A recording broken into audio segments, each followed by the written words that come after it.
Hi kids, it's Grandma again. Well, are you ready for book 2?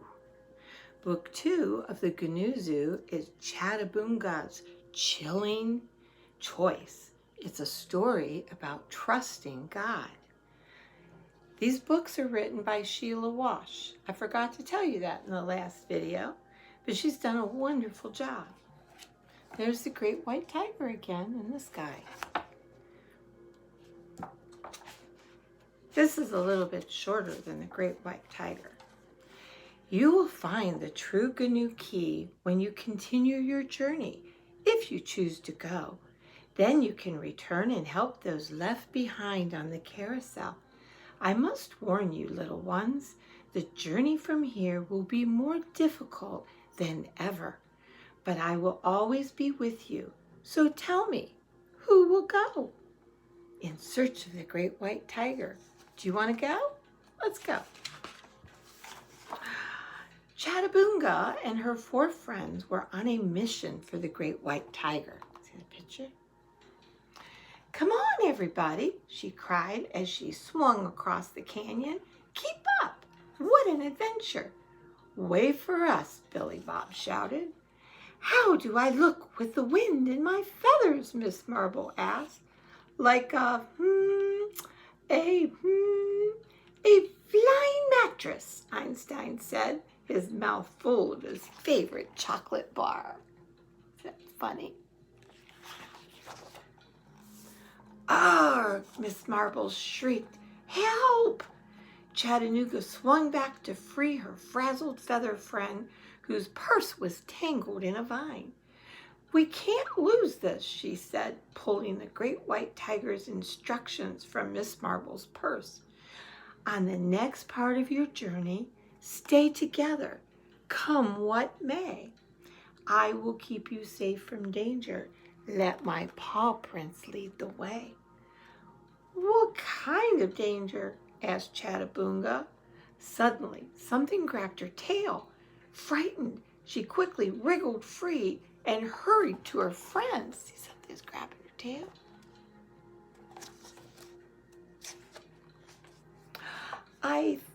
I think Reptilian is following us, Chattaboonga told Big Billy.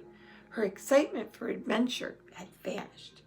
The great white tiger told us to look out for him, Big Billy reminded her. That's why we must stick together. Well, he didn't stop Reptilian from snatching Boongacha, she said, looking over her twin sister. But he kept her safe, Big Billy said. Uh-oh, I still have a taste for monkey burgers.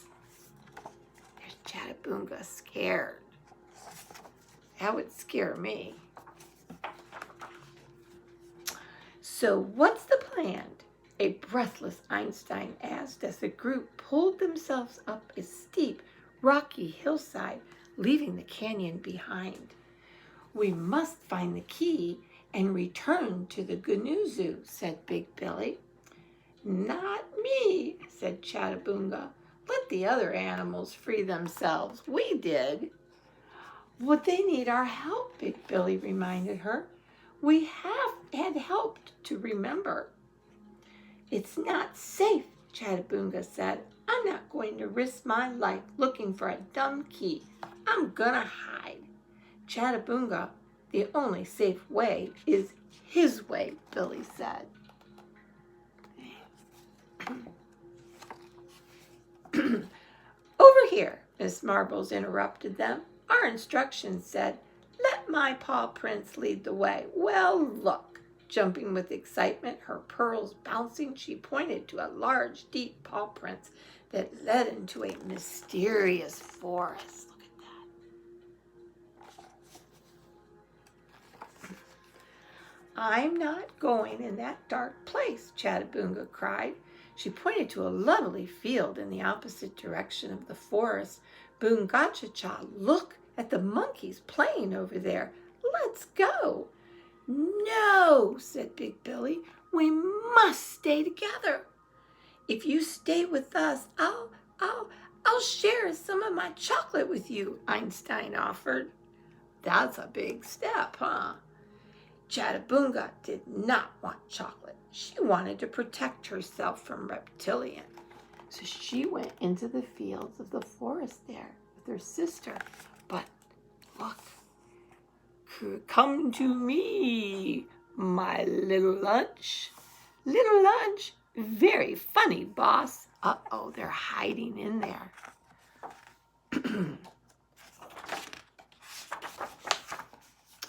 Big Billy began to follow the paw prints, leading the group towards the dark forest. Chattaboonga would not go. Listen, listen, she screeched, jumping up and down. I think I can hear Reptilian in there. She turned on her tail and ran away as fast as she could. Chattaboonga, her sister cried, but it was too late. Chattaboonga had run off to the field of the flowers. Oh no.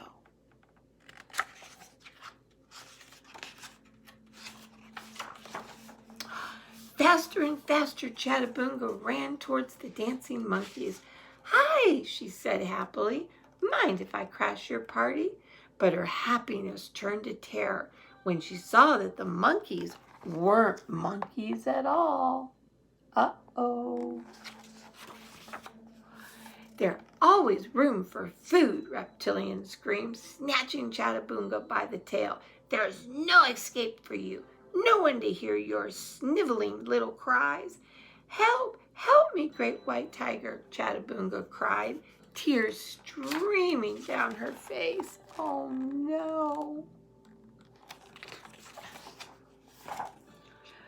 I say, old girl up here. Chattaboonga looked up and saw her old friend Toodaloo flying above her head. Toodaloo, help me, she sobbed. Radio, emergency procedures.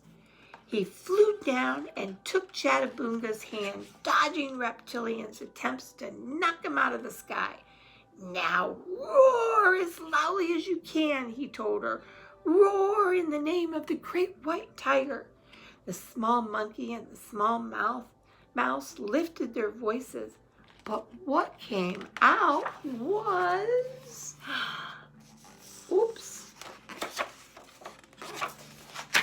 The roar of the great white tiger himself.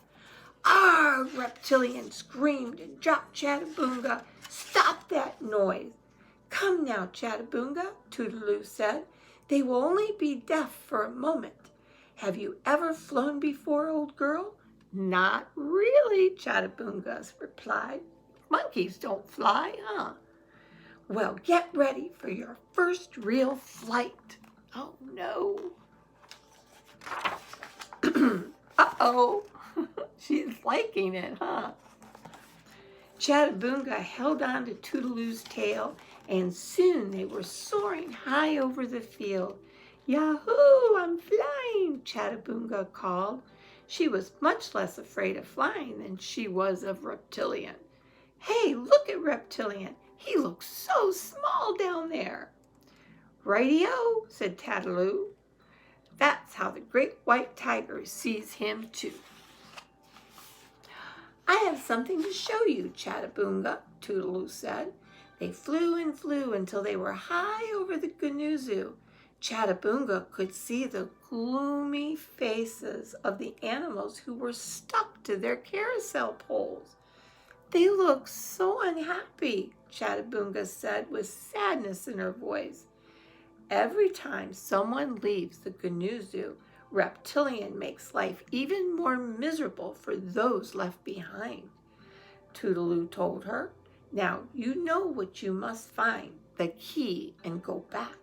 The key will unlock the carousel forever, and all the animals will finally be free. Chattaboonga was thoughtful as they flew away in the light of the golden Gnu moon. Okay. Soon Chattanooga could see her friends. Look, Toodaloo, there they are. Big Billy and the others were near the dark forest. Toodaloo set her down gently. You're back, Boom-Ga-Cha-Cha cried. We were so worried. What happened? Oh, It's too much to tell now. We have to find the key and go back, Chattaboonga replied. I think we should have found the key by now, Einstein said. Well, you will only find it together, Toodaloo said. He gave a small red box to Chattaboonga. Take this, he said. Now I must be off. Toodaloo pip. Then he was gone. See the red box?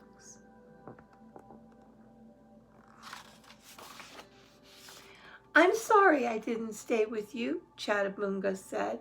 Now I know that even when scary things happen, the great white tiger is with us.